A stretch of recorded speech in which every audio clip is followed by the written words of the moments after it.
पूरा कर पाएंगे। सर पुनः आपका प्रदेश के विकास की सपन में अगर आपका सपना है तो बैंकर्स का संकल्प है। पुनः आभार, साधुवाद, धन्यवाद। Thank you so much. धन्यवाद राकेश जी। सर अब थोड़ा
लाभार्थी हैं सर यहाँ पे, यहाँ आए हैं श्वेता जी लाभार्थी हैं। देखिए क्या करने के लिए? अच्छा, बहुत सुंदर। दवा ही लोगों को चाहिए, बाकी तो इसकी वजह से मुझे बहुत फायदा भी हुआ है। बहुत सुंदर। आपने काहे के लिए लिया है? दीप से धन्यवाद देना चाहती हूँ। आप काहे के लिए लिए हैं पैसा? कि मैं रोजगार करूँ सर, अब जो और हैं उसको भी रोजगार दूँ, हमारे वजह से वो भी आगे बढ़े। दिल से धन्यवाद देती हूँ सर, भगवान की वजह।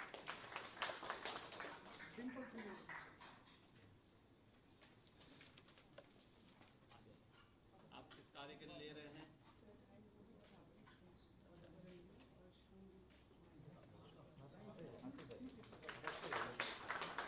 अरुण प्रताप सिंह। आप काहे के लिए ले रहे हैं?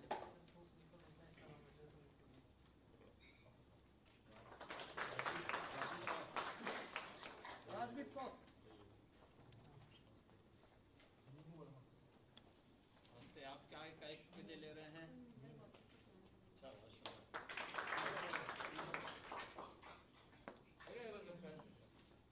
मीनू वर्मा। सर 4-5 लोगों को एम्प्लॉय करेंगे सर। ये क्या काम शुरू करेंगे?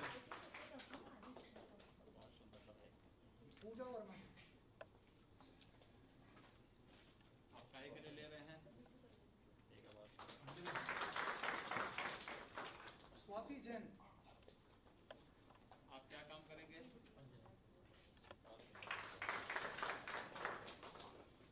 अंजना शुक्ला। आप क्या काम करेंगे?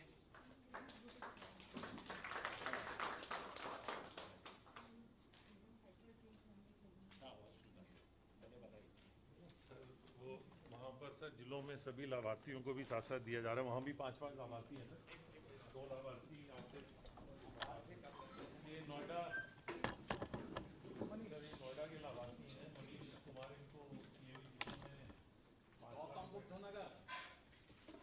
गौतम बुद्ध नगर लाभार्थी। बैठिए, बताइए आपका नाम क्या है? हाँ, कितने का आपको लोन स्वीकृत हुआ है?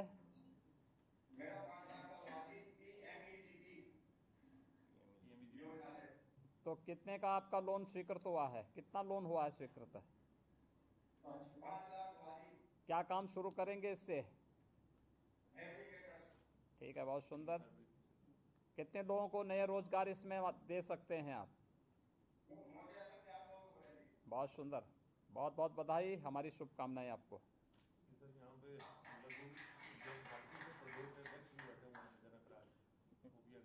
हाँ, कैसे हैं जनक राज जी, आप कैसे चल रहा है आपका लघु भारती का?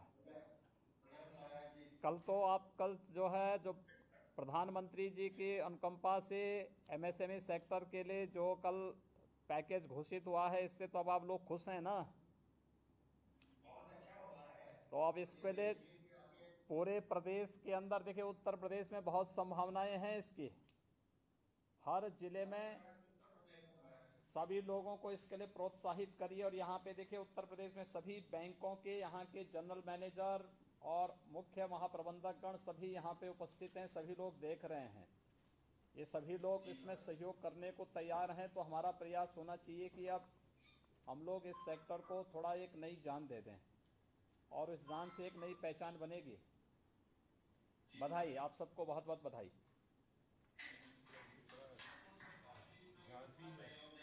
जरूर, धन्यवाद जी। झांसी झांसी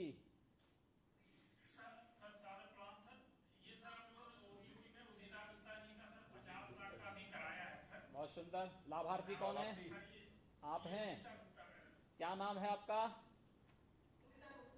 क्या काम आप शुरू करेंगे?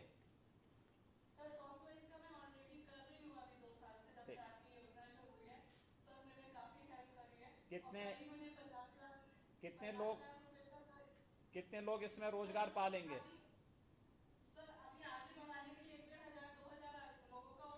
अरे वाह, बहुत सुंदर, बहुत सुंदर। बधाई, अभिनंदन आपका।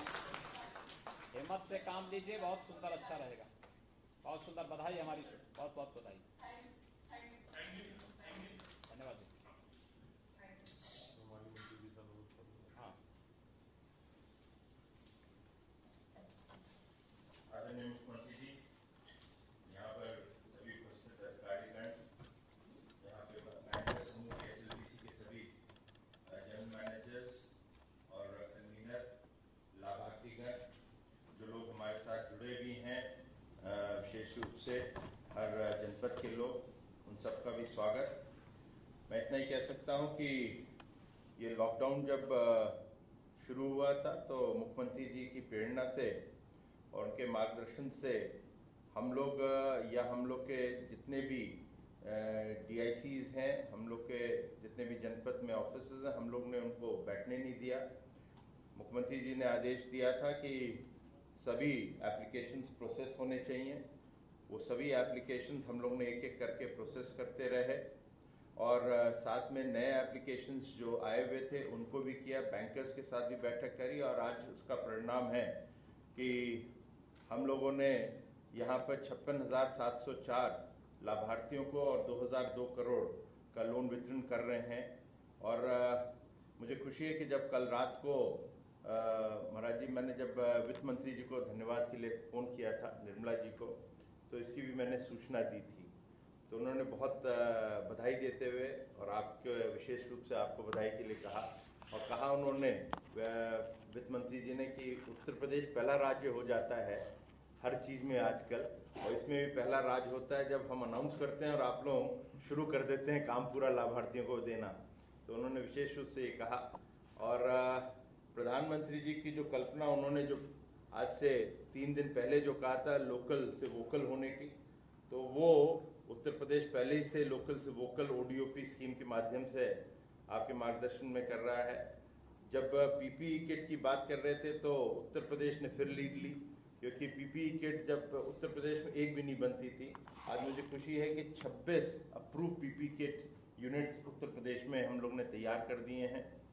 इसी प्रकार से ये जो एमएसएमई का जो साथी ऐप है, ये फिर से जो पैकेज दिया गया है उसको जमीन पे किस प्रकार से, क्योंकि कल आप दिन भर की चर्चा सुने तो जब तक यही बोला जाता था डिलीवरी क्या है, डिलीवरी क्या है। तो अनाउंसमेंट्स तो अच्छे होते हैं, पैकेजेस आते हैं, मगर डिलीवरी नहीं। तो ये एक डिलीवरी के लिए उत्तर प्रदेश फिर पहला राज्य बन जाता है आपके मार्गदर्शन में कि वो डिलीवरी के लिए भी पहले से तैयार बैठा हुआ था और उन्होंने डिलीवरी का भी काम शुरू कर दिया है। मैं फिर से पुनः आपका सर धन्यवाद देता हूं कि आपने अपने लोग को समय दिया। एक 2 और सर चेक्स थे जो आपके मुख्यमंत्री उसके फंड्स में देने थे। एक खादी की तरफ से, और सर एक आप पूरा एक साथ सबका वो ले लेना चाहते हैं? सर आप टाइम मिलता नहीं है। चलिए आइए ऐसे किसी सर एक दिन की तनख्वाह कुल 34 लाख रुपए है। चलिए, धन्यवाद। यानी लाभार्थियों को ही नहीं दे रहे हैं, हमें भी दे रहे हैं। अच्छा, बहुत बहुत धन्यवाद। हाँ ठीक बात सर है। यश वाले उधर है, मैं हमेशा कहता काम करने वाले इधर बैठे अच्छा, हैं। इधर पुरुषार्थी हैं, इधर लाभार्थी हैं।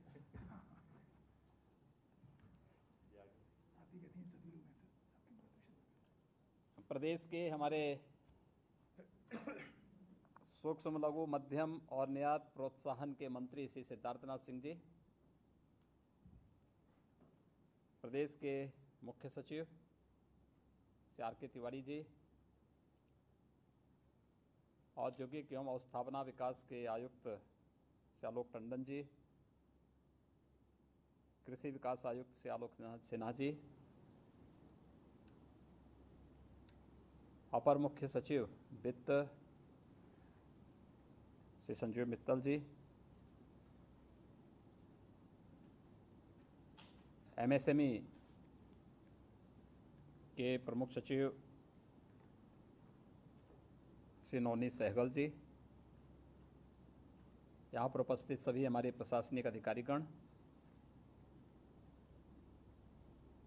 स्टेट लेवल बैंकर्स कमेटी के संयोजक और बैंक ऑफ बड़ौदा के मुख्य महाप्रबंधक श्री रामजस यादव जी, हमारे बैंकर्स जितने भी यहाँ पर विभिन्न बैंकों के महाप्रबंधक गण आए हैं, और जनपद स्तर पर जो हमारे जिला उद्योग केंद्र से जुड़े हुए अधिकारीगण हैं, उपस्थित लाभार्थीगण हैं, मैं आप सबका हृदय से अभिनंदन करता हूं। मैं सबसे पहले आभार व्यक्त करता हूं आदरणीय प्रधानमंत्री जी का, देश के माननीय वित्त मंत्री जी का, और एमएसएमई विभाग को हृदय से धन्यवाद देता हूं कि कल पैकेज घोषित हुआ और आज एमएसएमई विभाग स्टेट लेवल बैंकर्स कमेटी के साथ संवाद बना करके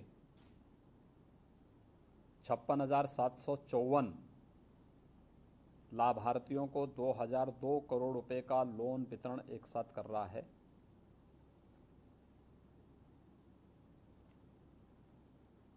इतने लाभार्थी 56,754 लाभार्थियों का मतलब एक साथ हम लोग 2 लाख से अधिक लोगों को रोजगार सृजन का अवसर दे रहे हैं,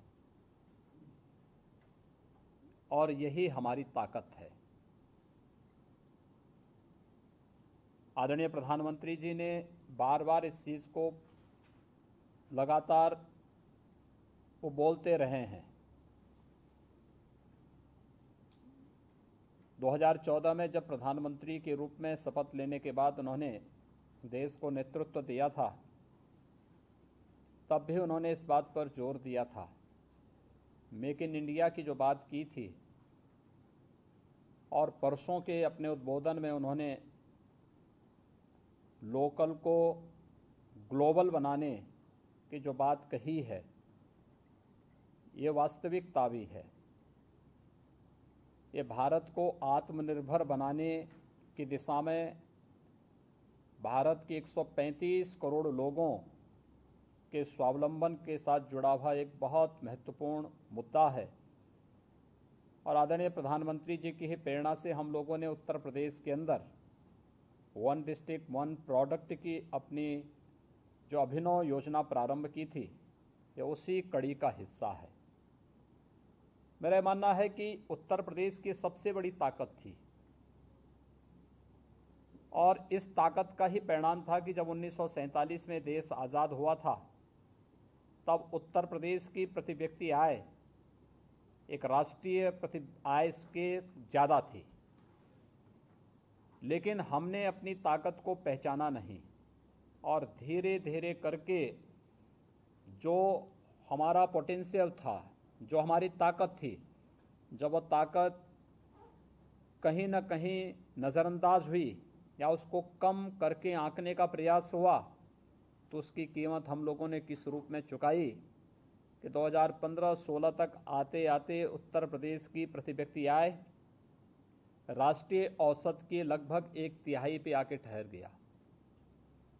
मैं अपनी इस पूरी टीम को बधाई देता हूं, जिन्होंने पिछले 3-3.5 वर्षों के अंदर मेहनत करते हुए आज उत्तर प्रदेश की प्रति व्यक्ति आय को बढ़ोतरी करने में काफ़ी मदद की है और आज यह देश की औसत आय के आधे से अधिक पर पहुंच चुका है और मेरा ये मानना है कि हम 5 वर्ष में नेशनल एवरेज के बराबर होंगे।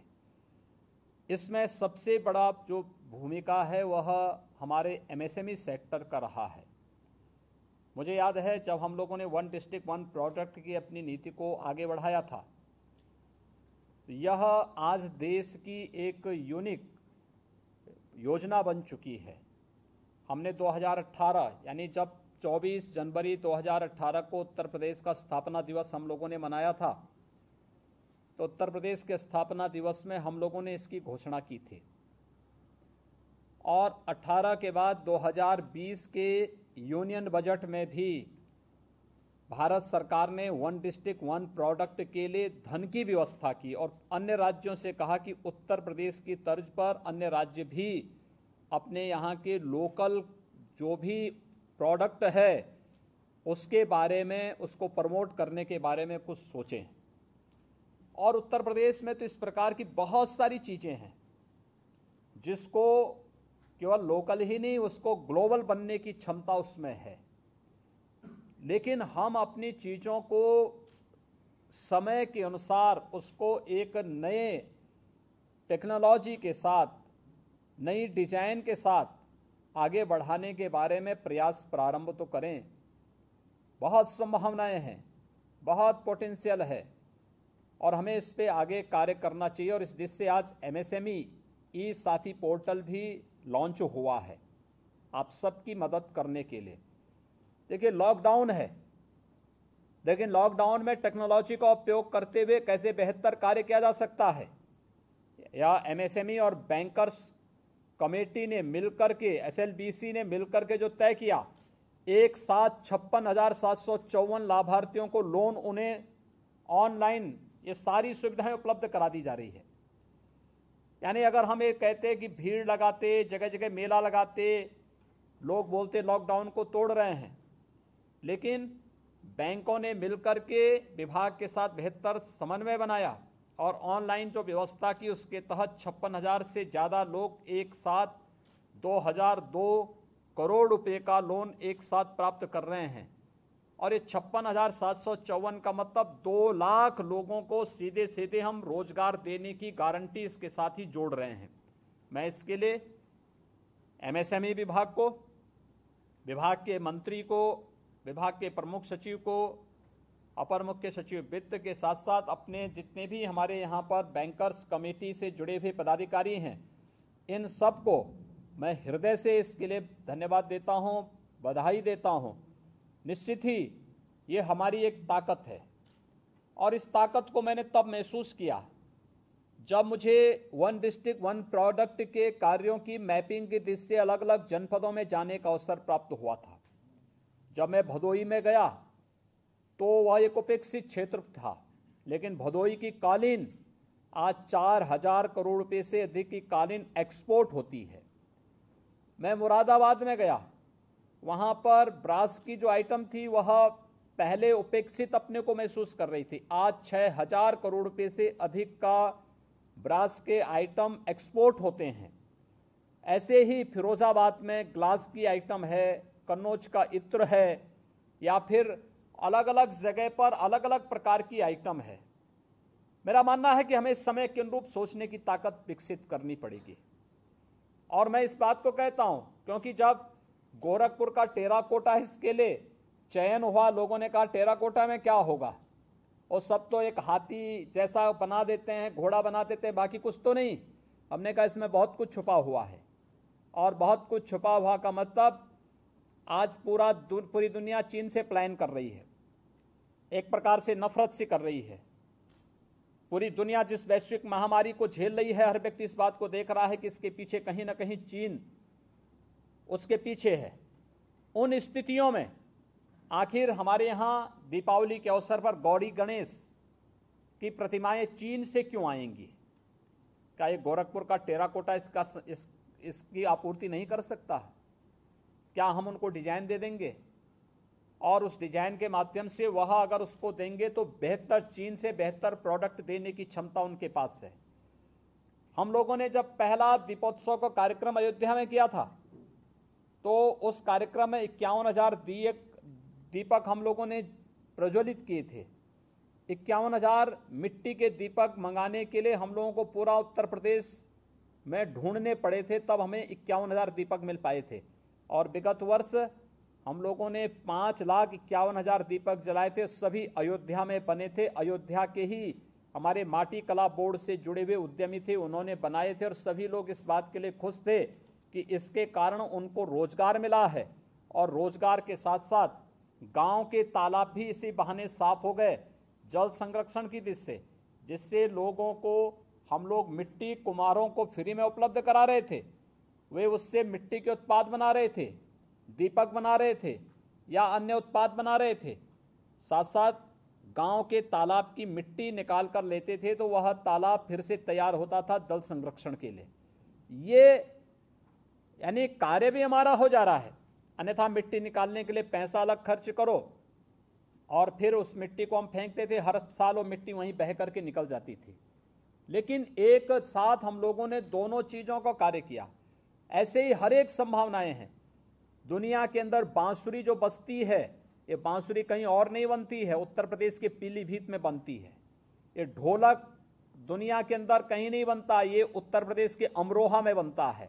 हमने उसको पहचानने की ताकत हमारे पास होनी चाहिए और हम लोगों को उसको नए सिरे से आगे बढ़ा करके हम लोग अगर उसको प्रोत्साहित कर लें तो बहुत बड़ा कार्य होगा। ये संभावना उत्तर प्रदेश के अंदर है और मुझे प्रसन्नता है कि इस बार तो गोरखपुर के टेराकोटा को के जीआई प्रोडक्ट में उसको शामिल किया गया है। ये अपने आप में उसको एक बौद्धिक संपदा का अधिकार उसे प्राप्त होने के बाद वह वैश्विक मान्यताओं से प्राप्त होगी। ये एक एक करके उत्तर प्रदेश के एक एक प्रोडक्ट को इसी प्रकार से हम लोग बौद्धिक संपदा के दायरे में ला करके उसे प्रोत्साहित करने का प्रयास कर रहे हैं और उसको वैश्विक मान्यता देने का प्रयास कर रहे हैं। ये उत्तर प्रदेश के लिए एक अवसर है। जब एमएसएमई सेक्टर के लिए कल इतना भारी भरकम पैकेज घोषित हुआ है, उसका सबसे बड़ा हिस्सा उत्तर प्रदेश में आना चाहिए। ये मैं सबसे पहले आह्वान करूंगा एमएसएमई विभाग को भी और अपने एसएलबीसी से जुड़े हुए हमारे जितने भी यहाँ पे पदाधिकारी और विभिन्न बैंकर्स कमेटी से जुड़े हुए हमारे महाप्रबंधकगण आए, उन सबसे मेरा अनुरोध होगा कि हमारा प्रयास हो कि उत्तर प्रदेश का एमएसएमई सेक्टर इसका सबसे बड़े पार्ट को लेकर के लाभान्वित हो और उत्तर प्रदेश में हम रोजगार की इतनी संभावनाओं को विकसित करें। क्योंकि मेरा मानना है कि अभी हमारे पास जो माइग्रेंट लेबर आ रही हैं लगभग 12 लाख के आसपास आ चुकी हैं और मेरा ये मानना है कि 10 लाख के आसपास और आने वाली हैं। 20 से लेके 25 लाख तक ये माइग्रेंट लेबर उत्तर प्रदेश में आएंगी। हम इनकी स्किलिंग कर रहे हैं। अब आश्चर्य करेंगे, स्किलिंग में जो तथ्य हमारे सामने आए हैं अब तक, यानी इसमें ड्राइवर भी हैं, इसमें टेलर भी हैं, इसमें प्लम्बर भी हैं, इसमें अलग अलग राजमिस्त्री भी हैं, इसमें अलग अलग क्षेत्र में कार्य करने वाले बहुत अच्छी स्किल के साथ कार्य करने वाले दक्ष जो जिसे आप कह सकते हैं वह हमारे पास उस प्रकार का मैन पावर हमें इस माइग्रेंट लेबर के माध्यम से प्राप्त हो रहा है। इन सबके लिए उसके अनुरूप कार्य करने के लिए उस प्रकार का मंच देना और इसमें विश्वकर्मा श्रम सम्मान हमारा एक दूसरा कार्य योजना चल रही है।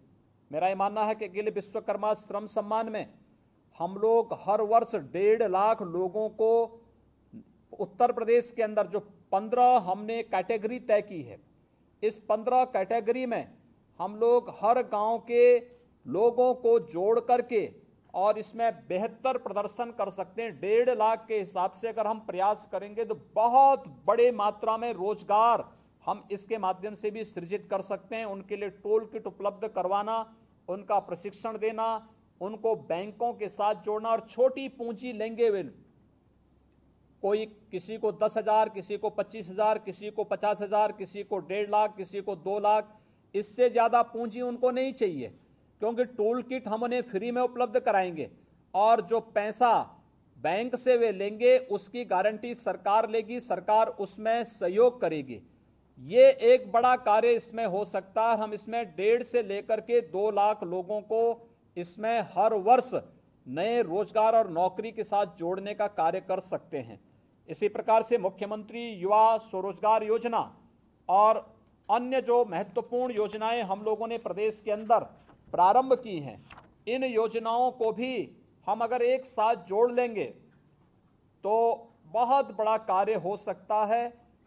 एमएसएमई सेक्टर में ये अपार संभावनाएं उत्तर प्रदेश के अंदर हैं और मेरा अनुमान है कि जिस तेजी के साथ एमएसएमई साथी ई पोर्टल और अन्य योजनाओं ओडीओपी के माध्यम से, विश्वकर्मा श्रम सम्मान के माध्यम से और अन्य योजनाओं के माध्यम से हमारा प्रयास होना चाहिए कि जितना भी माइग्रेंट लेबर बाहर से आया है इन्हें भी, और उत्तर प्रदेश के अंदर जो लोग पहले से कार्य कर रहे हैं, इन सब लोगों को हम लोग कोई ना कोई रोजगार, नौकरी और अन्य कार्यों के साथ जरूर जोड़ेंगे। मुझे बहुत अच्छा लगा है कि ये कार्य अभी लगातार युद्ध स्तर पर है, क्योंकि उत्तर प्रदेश अभी मनरेगा में रोजगार देने में अग्रणी प्रदेशों में है। हम लोगों ने कल तक हमारी जो रोजगार देने की पर डे की स्थिति थी, मुझे लगता है ये कितना 25 लाख प्रतिदिन की हुई है। यानी 25 लाख, कल तक 25 लाख लोगों को रोजगार प्रतिदिन हम दे रहे थे मनरेगा के माध्यम से, और ये संख्या हमारी बढ़ेगी। मेरा अनुमान है कि हम लोगों ने हर गांव में रोजगार सेवक तैनात किए हैं, उनके द्वारा जो कार्य हमारा प्रारंभ हुआ है, मेरा अनुमान है कि इस महीने के अंत तक हम इसे 50 लाख तक लेकर के जाएंगे और ये बड़ी संख्या होगी। इतनी बड़े पैमाने पर लोगों को रोजगार और उनकी संभावनाओं को आगे बढ़ाने, उन्हें भरण पोषण भत्ता के साथ जोड़ने, उनके लिए खाद्यान्न की योजना को देने और भी ढेर सारी योजनाओं को हम आगे बढ़ाने का कार्य कर रहे हैं। मुझे विश्वास है कि ये कार्य आगे बढ़ेंगे। मैं एमएसएमई विभाग को इसलिए भी धन्यवाद देना चाहूँगा कि इस दौर में भी इस विभाग ने अच्छा काम किया। खास तौर पर सबसे पहले जैसे ही कोरोना की आहट हुई थी तो सबसे बड़ी समस्या आई थी सैनिटाइजर की। आज सैनिटाइजर एमएसएमई ने भी और हमारे गन्ना विभाग ने, आबकारी विभाग ने मिलकर के सैनिटाइजर की समस्या का उत्तर प्रदेश के अंदर ही समाधान नहीं किया, पूरे देश के अंदर समाधान किया। जो बोतल सैनिटाइजर की 400 रुपए में बिक रही थी, आज वो 10 रुपए में बिकती हुई दिखाई दे रही है। हर एक जगह उपलब्ध है और फ्री में उपलब्ध हो रहा है। तो पर्याप्त मात्रा में सैनिटाइजर उपलब्ध कराने का कार्य। फिर हमारे साथ जैसे ही इसका संक्रमण बढ़ता गया तो पीपीई किट और ट्रिपल लेयर मास्क की समस्या सामने आई। मुझे याद है जब मैं पीपीई किट के लिए बोलता था तो एमएसएमई विभाग इस बात को कहता था कि हम पीपीई किट बना सकते हैं। आज 26 यूनिट उत्तर प्रदेश के अंदर पीपीई किट की उपलब्ध हैं। आज हम न केवल गवर्नमेंट हॉस्पिटल, मेडिकल कॉलेजेस में, अब तो प्राइवेट मेडिकल कॉलेज और प्राइवेट हॉस्पिटल में भी पीपीई किट पर्याप्त मात्रा में उपलब्ध कराने में सक्षम है। वेंटिलेटर, आज उत्तर प्रदेश में वेंटिलेटर भी बनने प्रारंभ हो चुके हैं और उत्तर प्रदेश के अंदर हमारे पास 75 जिले हैं और मैं कह सकता हूं कि 75 के 75 जनपद आज के दिन पर हर जनपद में हमारे पास वेंटिलेटर उपलब्ध हैं। यह न केवल कोरोना के उपचार के लिए बल्कि हम लोग तो यहाँ पर विभिन्न प्रकार की विषाणु जनित बीमारियों से, इंसेफ्लाइटिस से, मलेरिया है, डेंगू है, कालाजार है, चिकुनगुनिया है, इससे भी प्रदेश के अलग अलग पार्ट अलग अलग समय में प्रभावित होते हैं। उसमें भी गंभीर मरीजों में इसकी आवश्यकता पड़ती है। तो उसके लिए भी हम लोगों ने हर जनपद में वेंटिलेटर की पर्याप्त व्यवस्था उपलब्ध करवा दी है। यह भी हमारे पास आज के दिन पर है और उत्तर प्रदेश आज के दिन पर पूरे देश के अंदर कोविड के लेवल 1, लेवल 2, लेवल 3 के बेड उपलब्ध कराने में भी, यानी हमने 55,000 बेड हम अब तक तैयार कर चुके हैं। हर जनपद में हमारे पास लेवल 1, लेवल 2 के हॉस्पिटल हैं और लेवल 3 के हॉस्पिटल हर कमिश्नरी में हमारे पास उपलब्ध हो चुके हैं, जहां पर हम बहुत अच्छी स्वास्थ्य सुविधाएं उपलब्ध करवाने में सक्षम हैं। ये निरंतर किए गए प्रयास का परिणाम है। मैं एक बार फिर से यहां पर बैंक ऑफ बड़ौदा के मुख्य महाप्रबंधक श्री रामजस यादव जी को, विभिन्न जो बैंकों के महाप्रबंधक गण हैं उन सबको हृदय से धन्यवाद देता हूं कि उन्होंने जिस बेहतर तालमेल के साथ SLBC ने जिस प्रतिबद्धता के साथ कोरोना संकट के समय हमारे साथ तालमेल बिठा करके न केवल हमें यहाँ पे उत्तर प्रदेश में कोविड केयर फंड में हमें सहयोग किया, अपितु कोविड केयर फंड में जनता को सहयोग करने के साथ साथ बैंकों को खोल करके जनता को सहयोग करते रहे, यानी बैंक भी खुले रहे। कई बैंक के कर्मचारी अधिकारी कोरोना से संक्रमित हो गए, लेकिन तब भी बैंकों ने हिम्मत नहीं हारी। बैंक कर्मी लगातार इसमें कार्य करते रहे। और फिर अब जब लोन देने की बात आ रही है तो लोन देने में भी उन्होंने अग्रणी भूमिका का निर्वहन किया और आज 26,754 से अधिक लाभार्थियों को एक साथ यहाँ पर लोन वितरित किया जा रहा है। मैं चाहूँगा कि उत्तर प्रदेश का जो CD रेशो अब तक कम था, एक अवसर है हम इसको कम से कम 70% तक तो अब पहुँचा दें। ये बहुत बड़ा कार्य होगा हमारे पास और एक अवसर भी, क्योंकि माइग्रेंट लेबर की असली ताकत बन जाएगी। और ये जो यहाँ से पलायन का जो एक कलंक यूपी पर था, इसको हमेशा के लिए हटाने का एक अवसर भी है कि हम लोग बहुत सारे लोगों को अलग अलग सेक्टर में, आप इसकी चिंता मत करिए, कोई पूंजी किसी की डूबेगी नहीं। राज्य सरकार साथ में है, एक एक व्यक्ति को सपोर्ट कर रही है, एक एक व्यक्ति को मॉनिटर कर रही है और हम लोग इसके माध्यम से ढेर सारे लोगों को रोजगार उपलब्ध कराने में सहायक हो सकते हैं। एक बड़ा कार्य इसमें हम लोग कर सकते हैं और इसको बढ़ाने का एक जो अवसर हमारे पास आया है, कम से कम ये जो प्रधानमंत्री जी के द्वारा जो पैकेज घोषित हुआ है 20 लाख करोड़ का, इसमें कल जो पैकेज माननीय वित्त मंत्री जी ने घोषित किया है, उत्तर प्रदेश का MSME सेक्टर इसका बहुत बड़े पार्ट को लेकर के उत्तर प्रदेश की इतनी बड़ी आबादी को इससे लाभान्वित कर सकता है। मैं एक बार फिर से विभाग को और सभी बैंकर्स को हृदय से धन्यवाद देता हूं, लाभार्थियों को बधाई देता हूं, अपनी शुभकामनाएं देता हूं और विश्वास व्यक्त करता हूं कि पूरी मजबूती के साथ आप लोग अपने हौसलों को मजबूत करते हुए कार्य करेंगे। आप सबके प्रति मेरी शुभकामनाएं। धन्यवाद। जय हिंद।